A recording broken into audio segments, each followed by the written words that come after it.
That's a really tough question. If you can trademark, if you can patent, it's certainly worth doing. I've been threatened in the App Store by other developers. My first experience when I published my first app 3 years ago, it was called Bubble Pop. I had an Australian company by the name of No, I think is their name. They threatened to sue me they trademarked the word pop. And so you get just frivolous stuff like that all the time. And so, yeah, but on the other hand, I've seen people come out and release white noise, period, and it's like, wait, what are you doing? It's a blatant copy of my app, and you're adding a little period so you can't really see it, and so you see it all the time. And I've taken action a couple times, and so, but I could literally spend all day, chasing that down, and so I try not to worry about it too much, but it is definitely a concern, especially when people think they're buying your app and they're downloading white noise period or white noise exclamation point. It gets pretty bad. Todd, you did a video series in History Show, correct? Yeah. Is that something you can find? Or? Yeah, so there's basically the video series is by O'Reilly. If you prefer videos over the book form, I think there's four different videos that are all part of this book. Of course, the book, I would tell you, gives you more information. But those videos are available, and I actually have a Cocos 2D one, which I don't talk about in the book. But that's obviously a very popular gaming platform. And so one of the videos there shows how to build a game from scratch using Cocos 2D. So, yeah, it's all on my website, toddmoore.com, if you're interested in checking it out. Sales, can I ask a quick question? Yes. Sales on other platforms, how are they doing compared to iPhone? Are they picking up? It's amazing because where's Steve at? Dave? Steve was just telling me, like, the day after Christmas, everyone's buying his game, buying his app, and I think it was pretty amazing. Christmas was pretty damn amazing this year.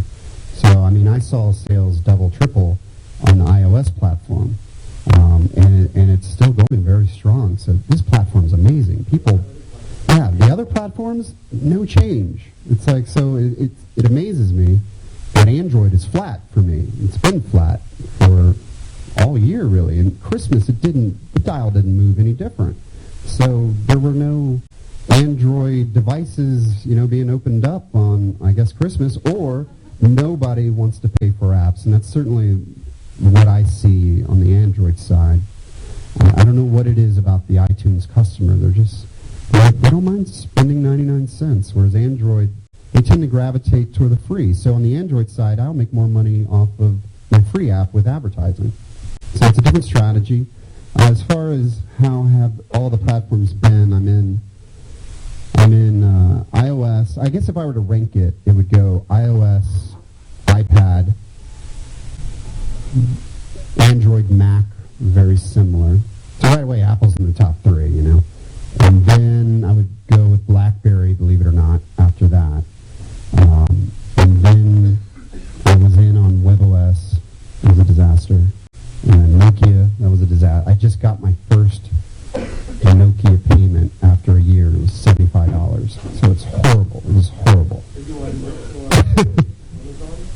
I have not gone to Amazon, and I'm certainly intrigued by the success of the Fire, so I think there's something there.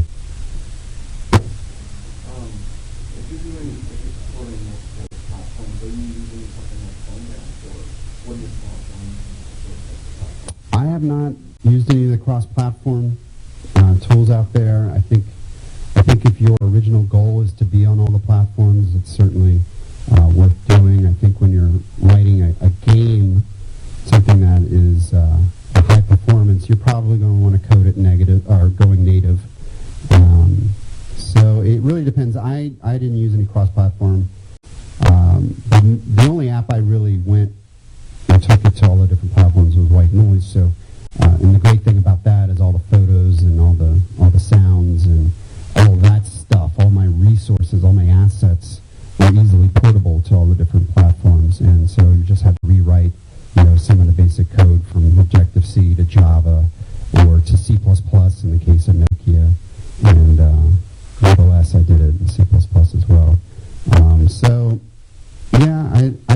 don't do that, but I think if I were to write a business app and my initial goal was to support all of them, I would definitely consider it. They're usually HTML5 based, so you can still do a lot with those libraries.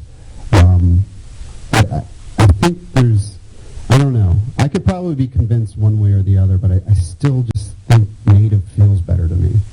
One more question. We're running out of time. Okay. So last question, please. Yeah.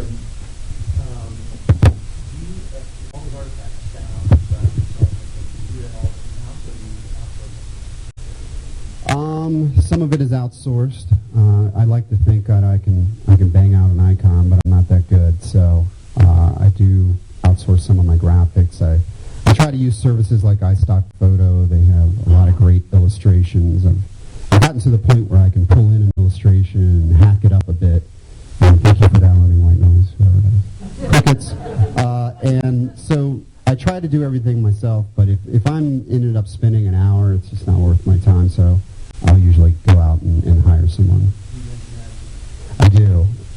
Yeah, and so I mentioned all the websites that I do, especially for sound effects, music, and places to download stock art. Yeah, I mentioned all of that in the book, and those are resources that I use.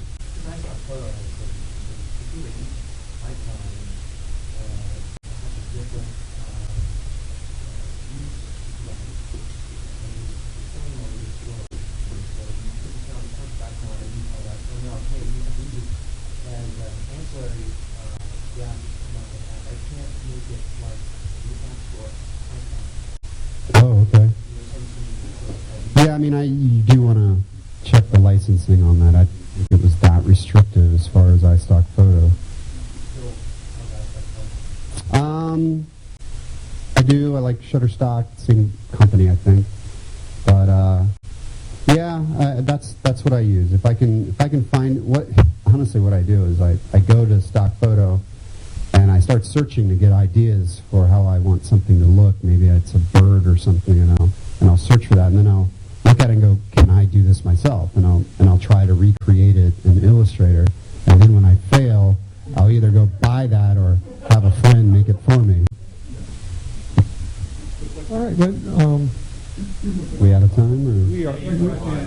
All right. All right. Real simple question. Considering market share and technical suitability, what is your target right now for iOS? Are you seeing 5.0, 4.2? If you're going to write a new application, what OS are you? Oh, wow. I'm still targeting 3.0, believe it. I still have an iPhone with 3.0 on it, and so that is my favorite test device because it always finds bugs or, oops, I didn't realize I was using a 4.2 feature, a 4.1 feature, and that's the problem with all these later APIs. Now you're stuck in this mode of what version of iOS is it using, and I still try to go back as far as I can. I think that you'd be safe with 4.0 now or 4.1 if you want to make sure you support Game Center. I think that would be a safe bet to do. Let's give Todd a round of applause. Thank you very much. Todd, you'll be around to sell and sign your book, right? So if you haven't seen the table, he'll be out there signing and selling his book.